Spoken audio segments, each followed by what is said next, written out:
Hello to all my people, and if you're listening to this podcast, you're most definitely my people. Welcome to another episode of Botch Spots and Chair Shots. We still have high hopes of delivering quality wrestling content, but if not, we'll deliver some mediocre wrestling content, but we'll sprinkle in some food and pop culture references, so we still get over. I am your host, a chef by trade and a mark by choice. I am the Will Gray, and I'm glad to be here with you on this journey, and today that journey is a little wrestling Russian roulette. Remember, here at Botch Spots and Chair Shots, we're calling in the ring from all the angles. When we think about invasion angles, it almost always goes to the WCW merger in the early 2000s, or SmackDown going to Raw, or Raw going to SmackDown, or NXT showing up at SmackDown, or hell, even D-Generation X invaded an episode of Monday Nitro once. In 2022, we now have a new version of this. After a vicious and destructive hardcore war with Violent by Design and the Good Brothers losing to Rhino Heath, Rich Swann, Eddie Edwards, and Willie Mack at Hard to Kill, the men were recovering from the carnage, and the blood had not even dried yet before all hell broke loose. Maria Kanellis led a group of Ring of Honor stars to the ring, including Matt Taven, Mike Bennett, PCO, and Vincent. They looked to go after Heath and Rhino early, but soon focused on the rest of the team, and they cleared the ring out. They made it clear they were here to stay, and the Impact announced team declared it an invasion. This made 5 unplanned appearances by Ring of Honor stars, according to Scott D'Amore, the executive vice president of Impact, who was quoted backstage saying he had no idea what was happening. The Ring of Honor world title was already on the line earlier in the night in a pure wrestling match with Jonathan Gresham defending a Ring of Honor alum, Chris Sabin. When the ring announcer there, a color man there, their world title there, and talent making their presence felt in and outside of the ring, I agree. This is most definitely an invasion. Even during the Women's Championship match, Roxy, the current standing Ring of Honor Women's Champion, was setting ringside for the match. I would love to see Ring of Honor championships be continued to be defended on Impact TV. Think about it. The women's champ, imagine Deonna Purrazzo versus Roxy in a program, James versus Roxy in a title versus title position. You open up the tag team division. You've got the Briscoe brothers versus the Good Brothers, the Briscoe brothers versus Finjuice, the cross promotion work between Impact and New Japan and Ring of Honor and New Japan, the contact between WWE and Impact now. The invasion is here, and that being said, there's nothing we can really do about it. We may as well enjoy the ride and hope that Ring of Honor's open contracts allow for that talent to go around as they see fit. I would love to see some cross-promotion work between them. I would love to see something like FTR and the Briscoe brothers. I would love to see Moose go over to AEW and have a chance to show that he can hang with somebody like a Daniel Bryan or a Bryan Danielson or a CM Punk. Think about Moose versus somebody like Powerhouse Willie Hobbs, Willie Mack versus a Willie Hobbs. It's there. The talent speaks for itself, and I think that no matter what, we could get some good programs coming off of this for our TV. As a wrestling fan, this is the perfect example of a time when it's great to be excited. On this past Friday night, it was announced that Mickie James, the current Impact Knockouts Women's Champion, would be competing in the Royal Rumble this January. James has been a part of 3 of the 4 Women's Rumbles, so it should be familiar territory for her. She is coming off a huge win in a Texas death match against the virtuosa Deonna Purrazzo at Hard to Kill on Impact's big pay-per-view this past Saturday night. Mickie James is everywhere right now, and she deserves it. She was included in being a huge part of the NWA Empower pay-per-view, which featured a stacked card of women's legends and young stars alike. The addition of James to the Rumble opens a whole can of worms, so let's roll into it and take care of it. This isn't the first time WWE has had a relationship with Impact, but as of right now, there isn't much out there other than the Rumble. The WWE has exchanged talent for talent in the past, allowing Impact to book Christian Cage for a pay-per-view. In return, they allowed Ric Flair to come home for his induction into the WWE Hall of Fame.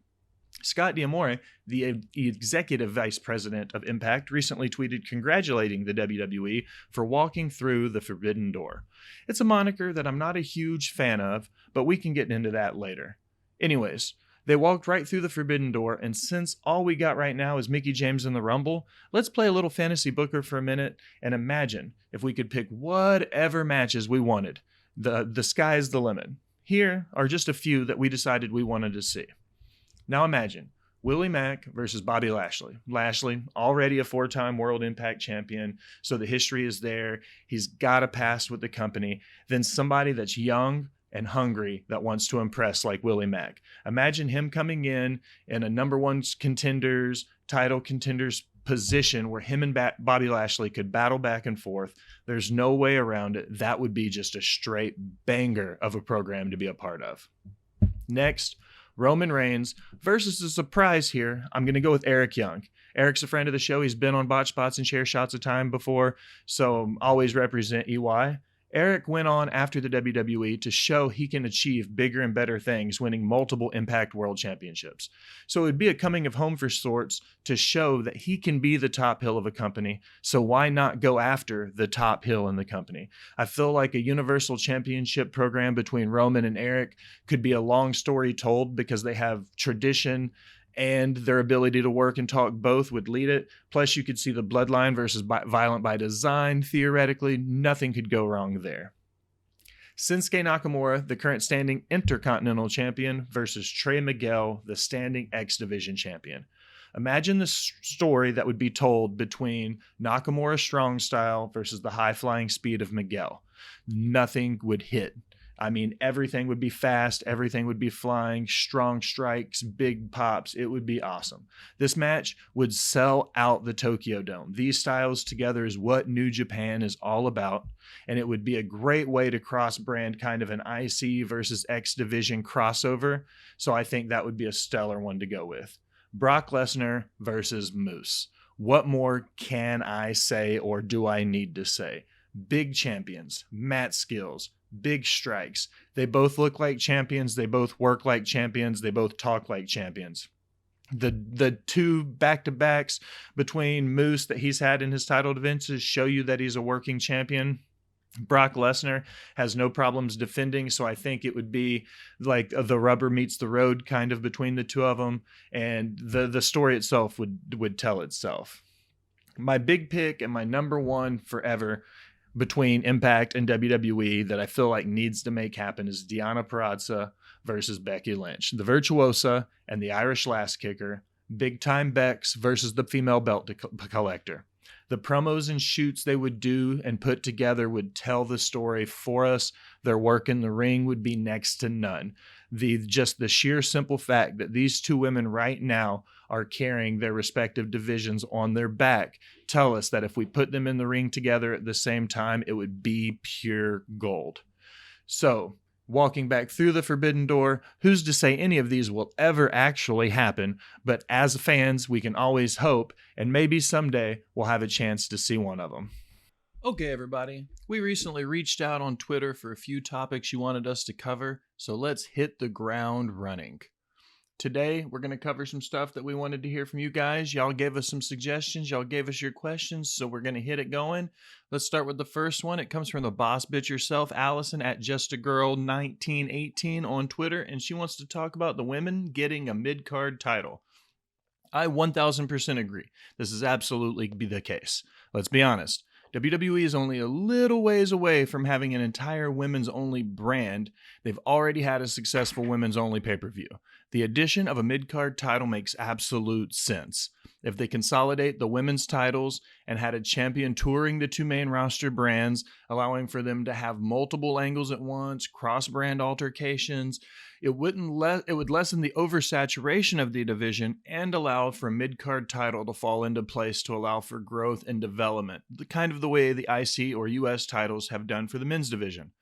Think about somebody like Liv Tyler as a champ in the singles department. She's the internet sweetheart. It could be a stepping stone for the wrestlers who haven't had a chance to prove themselves as a singles competitor in the world title picture yet, and it gives them a chance to experience holding gold and performing at that level. AEW has already jumped on this idea with the TBS title, and I think they saw the market was shifting for the need for a mid-card title and wanted to get ahead of the other guys in doing so. No matter the case, WWE is long overdue for a second women's title. That isn't a world title. I still say they need to combine their main roster's women's championship and introduce the second title as a way to strengthen both the division and elevate the wrestlers in said division.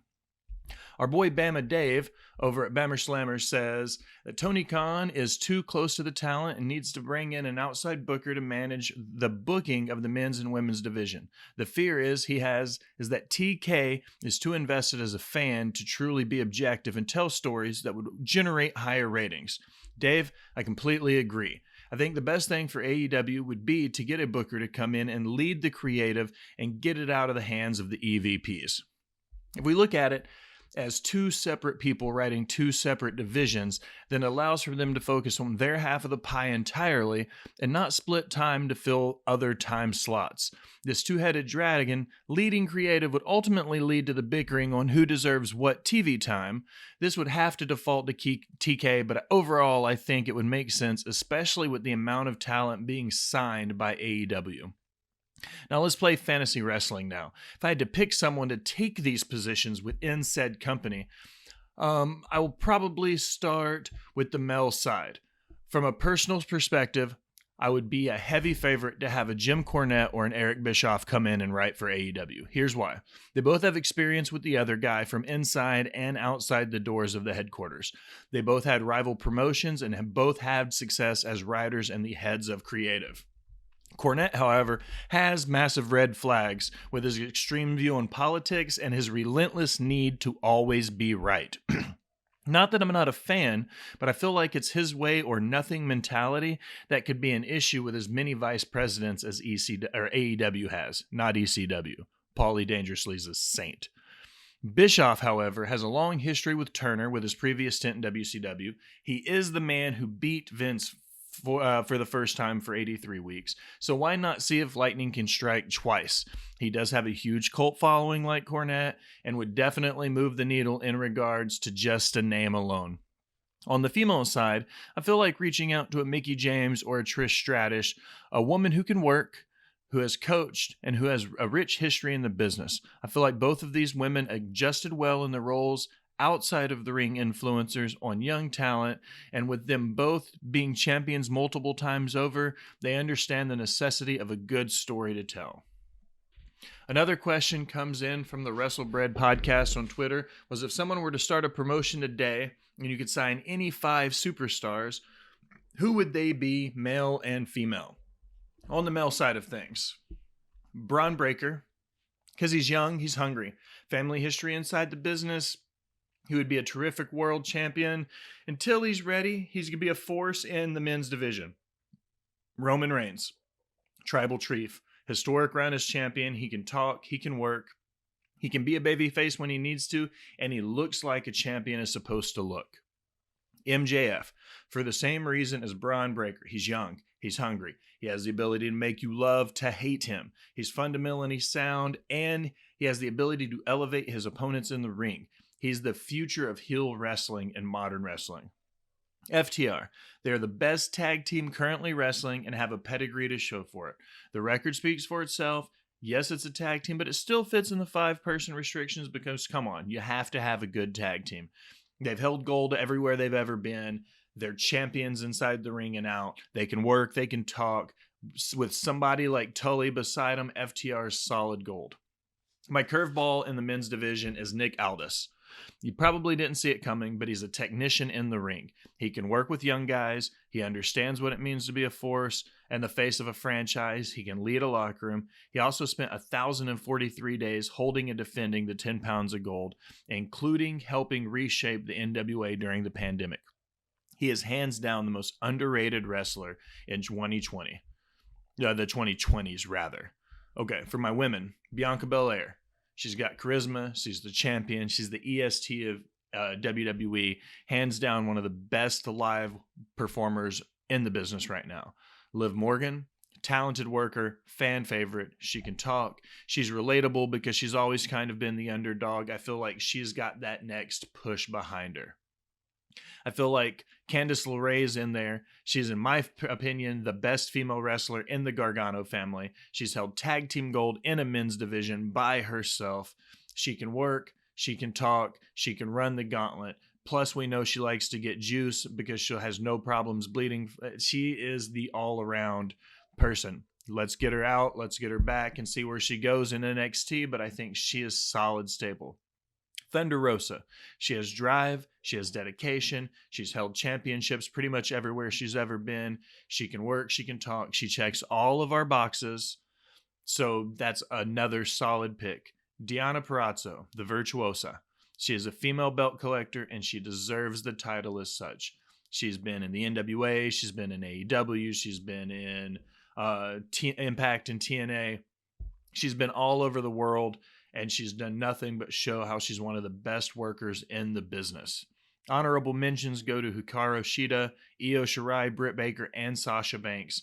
But no matter how you look at it right now, women's wrestling is completely stacked from top to bottom. So there's no right or wrong answer here. The final question, and my personal favorite, is and will be the most controversial. Coming in from the Smack Raw podcast, they wanted us to know if we casted the Avengers characters using pro wrestlers, who would they be? Let's start at the top. Iron Man, the face of the franchise. Easy pick. Shawn Michaels. Charisma. You love to hate him. When he plays the heel, he's great. When he plays the babyface, you love him. Plus, Shawn Michaels could probably pull off playing Tony Stark. Captain America.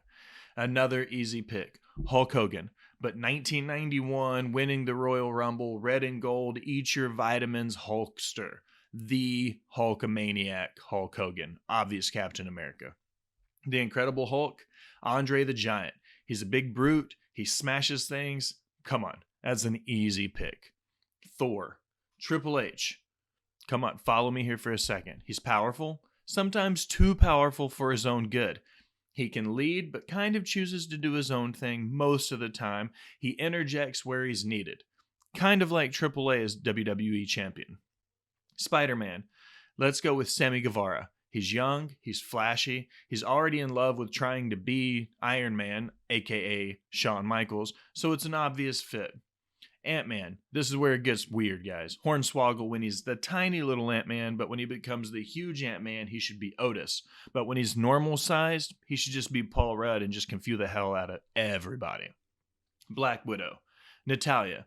Tactician. She's brave. She'll beat up a man when she needs to. She's got history in the business, both good and bad, attached to her name. Seemed to make sense. Scarlet Witch.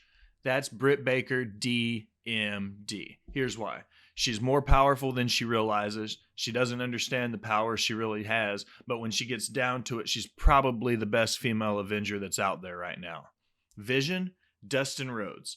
He's been around forever, and he would appear to literally know everything there is to know about the wrestling business. So Dustin Rhodes, obvious pick for Vision. Black Panther, Kofi Kingston. Fun, energetic, serious when he needs to be, natural-born leader of the New Day. Not to mention the fact that he absolutely would kill it with some, like one of those really cool Black Panther suits as ring gear. I think that would just knock it out of the park. Winter Soldier, Macho Man Randy Savage, but the NWO version, where he's kind of the mad best friend of Captain America, complete makes sense. Nick Fury obviously needs to be Booker T. Old wise man who has seen some shit, but can still keep the younger generation in line. An honorable mention, Rocket Raccoon, obviously cast by Marco Stunt because he's tiny. That was a lot of fun, guys. I really, really appreciate your questions. Make sure to check us out on Twitter to see when they're coming back, and check it out.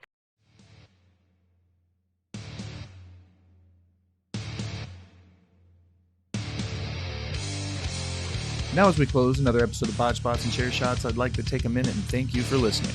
Remember to follow us literally anywhere or everywhere you do anything online. Spotify, Apple, Google, iHeartRadio, YouTube, Instagram, Twitter. We have so many options. Take a second to like, follow, subscribe, unsubscribe, then subscribe again. Leave a comment telling us how great we are or how terrible we sound. Either way, it helps the algorithm and helps find new listeners. Head over to patreon.com and subscribe to Botch Spots and Chair Shots if you feel so inclined to donate a little bit to the cause. And always, I am your host, The Will Gray. Stay weird, my people.